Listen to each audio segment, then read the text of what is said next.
People who interrupt often, especially in conversations, are not always rude. eh?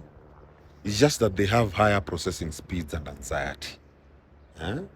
In many social settings, interruption is interpreted as disrespectful, a sign that someone doesn't care what you're saying or even wants to dominate the conversation. But in many cases, that's not the full story. Some people interrupt because their brain is moving fast. Others interrupt because their nervous system is trying to stay safe. You know, neither of those is rooted in disrespect. They are rooted in inner wiring of self-regulation. Let's start with the fast processors. Fast processors will automatically equal to fast talkers. Some people process thoughts, emotions, and even responses very rapidly. You know, their brain makes connections quickly, anticipates conclusions, and even jumps to the next point before the speaker is done. The interruption often comes from excitement, wanting to add on, wanting to relate, or even connect. They're not trying to cut you off.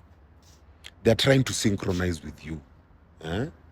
They may even feel anxious that they'll forget the thought or lose the thread if they don't speak right away. To them, conversation is basically just like jazz. It is fast, it is collaborative, and it is layered. But to others, especially slower or even more deliberate communicators, it can feel like an ambush. This is a difference in pace, not in respect. Let's go now to the anxious minds. Anxious minds don't like silence.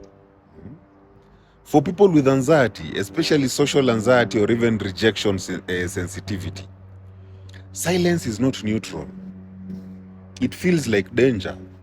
They may interrupt because they're afraid of saying the wrong thing and they want to control the flow. They feel pressure to perform, to impress, or even fill the gap. They want reassurance. They want to be heard. They want to be included. They want to be validated before the space slips away. So what may seem like an interruption is often a nervous system trying to regulate safety in real time. Interrupting is not always an act of dominance. Sometimes it is an act of survival.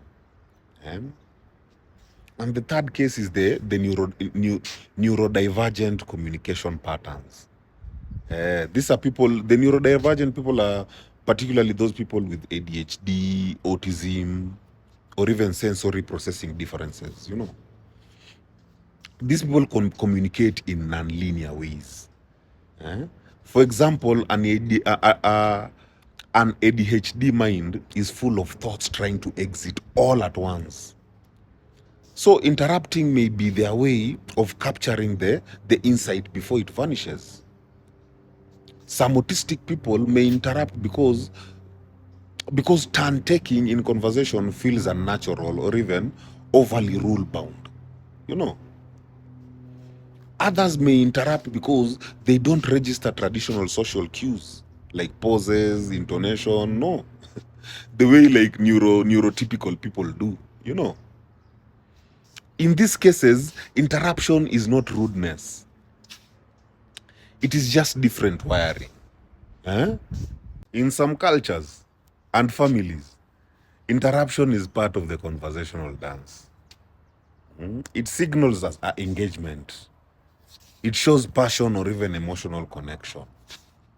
It creates a shared rhythm where everyone's voice overlaps in the heat of expression.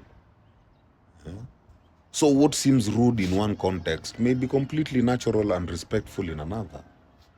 But don't get me wrong, let's be very clear. Not all interrupting is innocent. If someone constantly cuts you off to dismiss or even to belittle or even to control, that's not processing speed or anxiety. That is just plain disrespect or even dominance. If they never apologize or if they never notice your discomfort and they don't adjust when you express basically your needs, that's not fast thinking. That is entitlement. So the key is discern the pattern and discern the intention. Because a healthy middle ground has to be made, and that's where awareness and adaptation comes in. People who interrupt can grow in awareness. They can practice active listening. They can write down or even hold on to thoughts. They can ask permission to interject. They can communicate their tendencies and intention up front. And those being interrupted can set boundaries gently, not judgmentally. They can be curious instead of reactive. They can offer space for repair and recalibration, you know. Not every interruption is disrespect. Sometimes it is a fast processor that is trying to keep up with their thoughts. Sometimes it is an anxious heart that is trying to feel safe in the room. Sometimes it is a different language of connection. You know, rudeness is about intention. Interruption is about pattern. Now, understanding that is about context. My people, heal. Heal.